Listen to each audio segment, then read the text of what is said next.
Hari ini ada 3 berita terbaru dan terupdate tentang Prabowo dan Gibran. Silahkan simak baik-baik, inilah berita yang pertama. Rahasia tim pemenangan Prabowo lawan Ganjar lawan Anies rebut suara pemilih muda. Pemilih muda di Pilpres 2024 menjadi rebutan tim pemenang ketiga paslon Capres-Cawapres. Berbagai strategi telah disusun guna meraih suara sebanyak-banyaknya dari kalangan milenial. Seperti tim kampanye nasional yang biasa disebut TKN Prabowo Gibran yang memasukkan para pemuda dalam tim pemenangan. Strategi serupa juga dilakukan oleh tim pemenangan nasional atau disebut TPN Ganjar Mahfud. TPN Ganjar Mahfud bahkan menunjuk Darmaji Suradika sebagai ketua tim pemenangan muda.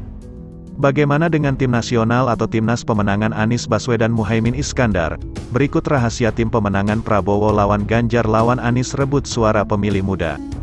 Langkah TKN Prabowo Gibran. Ketua TKN Prabowo Gibran, Rosan Ruslani optimistis bahwa anak muda bakal memilih pasangan calon nomor urut 2 di Pilpres 2024 mendatang. Bahkan, mereka optimistis kemenangan satu putaran dapat diraih berasal dari suara anak muda. Mulanya, Rosan berbicara bahwasanya pemilih muda atau milenial sebanyak 56% dari 204 juta pemilih di Pilpres 2024. Karenanya, TKN juga memberikan tugas yang besar kepada jajarannya untuk menggaet pemilih muda. Kalau dilihat dari struktur TKN kita, yang paling banyak TKN-nya, susunannya, wakil komandannya, itu adalah pemilih muda. Kenapa? Karena ceruk kalianlah yang paling besar, kata Rosan. Oleh sebab itu, Rosan menyatakan bahwa internal TKN pemilih muda Prabowo Gibran tidak bisa bersantai-santai, mereka semua harus segera meraih simpati anak muda.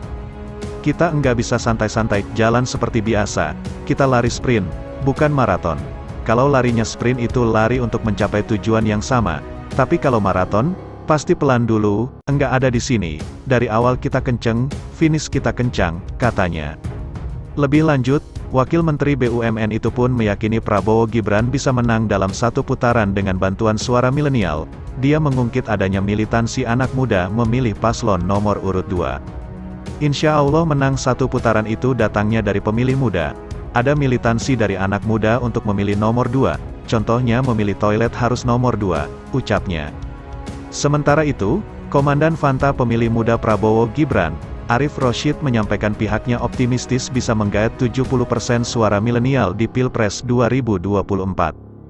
Jadi target optimis kita itu bisa 60-70% suara generasi muda itu berpihak pada Prabowo Gibran. Modalnya sudah ada 40-45, kita kurang 10-20% lagi. Kalau itu kita dapat 70% ya 30% kita ikhlaskan lah bagi-bagi buat yang lain-lain lah, ucapnya. Di sisi lain, Arief menuturkan bahwa pihaknya juga masih melakukan zonasi kepada daerah-daerah yang memiliki suara anak muda terbanyak di Pilpres. Daerah itu nantinya akan banyak dikunjungi oleh TKN Prabowo Gibran. Mulai minggu depan kita teman-teman ini yang sekarang lagi rapi-rapi ini, harum-harum, wangi-wangi ini, sudah nggak akan ada di Jakarta mereka ini. Kalaupun di Jakarta mereka akan ada di pusat-pusat tongkrongan, mereka akan ada di kampus, mereka akan ada di sekolah-sekolah gitu ya. Untuk menjelaskan apa yang akan dilakukan oleh Prabowo dan Mas Gibran ini, isu keberlanjutan isu penyempurnaan, tukasnya. Itulah berita yang pertama, sekarang Mimin akan bacakan berita yang kedua. Prabowo Subianto sampai kaget tahu banyak rakyat Indonesia tidak sekolah.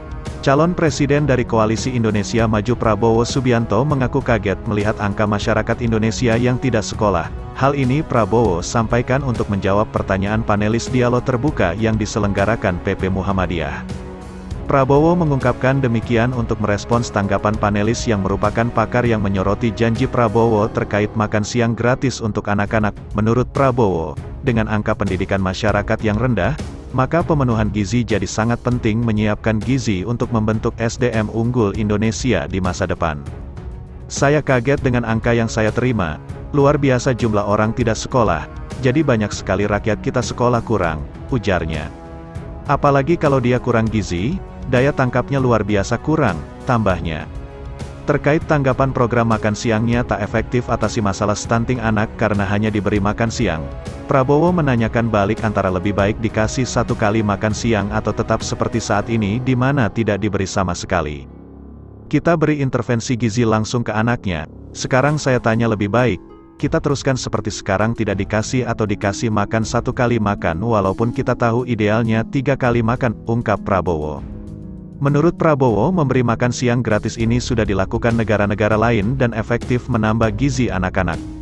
Meski belum bisa memenuhi porsi makan 3 kali sehari, menurut Prabowo programnya ini bisa membantu orang tua dalam memenuhi gizi yang dibutuhkan anak-anak. Menurut pandangan kami dan pelajaran yang kita ambil dari negara lain, minimal kita kasih 1 kali makan.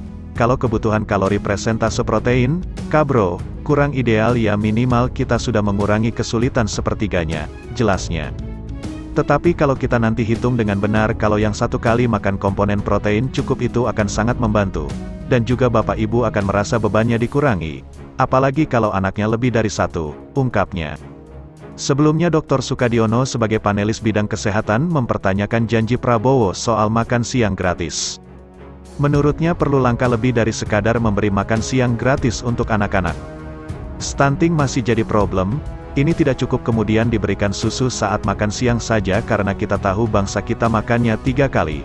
Kalau hanya sekadar makan siang saja mungkin tidak akan cukup, apalagi kemudian untuk mengatasi gizi anak stunting. Aritnya ini harus ada tindakan yang betul-betul ekstrim agar angka stunting diturunkan, dan tentu yang sekarang target ini kan 14%, tetapi dengan kondisi disparitas rasanya agak berat, ujar Sukadino saat sesi tanggapan panelis. Inilah berita yang kedua, sekarang Mimin akan bacakan berita yang ketiga. Jakarta akan jadi kota pertama kampanye Pilpres 2024 perdana Prabowo Gibran. Calon Presiden nomor urut 2, Prabowo Subianto menyatakan akan memulai kampanye Capres dan Cawapres bersama Gibran Rakbuming Raka dari Jakarta. Sesuai jadwal yang diterapkan oleh KPU, Prabowo akan memulai kampanye pada tanggal 28 November tahun 2023. Jakarta adalah daerah yang dipilih Prabowo Gibran untuk kampanye perdana. Namun Prabowo tak memerinci, seperti apa agenda kampanye perdananya di Jakarta. Selain Prabowo Gibran, sebelumnya pasangan Anies dan Cak Imin juga menyatakan akan memulai kampanye pertamanya di Jakarta. Berita selanjutnya, intip peta kekuatan tokoh hingga parpol pendukung Anies, Prabowo dan Ganjar di Jawa Barat. Tim pemenangan nasional pasangan Anies Baswedan dan Muhaimin Iskandar menantang tim kampanye daerah Prabowo Subianto dan Gibran Rakabuming Raka untuk memenangkan suara di Provinsi Jawa Barat. Tantangan itu disampaikan Dewan Pertimbangan Timnas Amin sekaligus Sekjen Partai PKS Habib Abu Bakar Al-Habsyi kepada Ketua TKD Prabowo Gibran Jawa Barat, Ridwan Kamil. Adapun tantangan ini sebagai respons PKS terhadap pernyataan Ridwan Kamil yang menargetkan pasangan Prabowo Gibran menang 60% suara di Jawa Barat. Menurut Abu, Ridwan Kamil harus beradu kekuatan dengan kader PKS, Ahmad Heriawan. Ya, memang Jawa Barat akan menjadi wilayah yang menentukan kemenangan Capres-Cawapres dalam Pilpres 2024. Pertarungan 3 pasangan calon Capres-Cawapres, yakni Anies Baswedan Muhaimin Iskandar, Prabowo Subianto Gibran Rakabuming, dan Ganjar Pranowo Mahfud MD di Jawa Barat akan ketat. Terlebih Jawa Barat merupakan provinsi yang memiliki jumlah pemilih terbesar pertama di Indonesia dengan total daftar pemilih tetap 35.714.901 pemilih.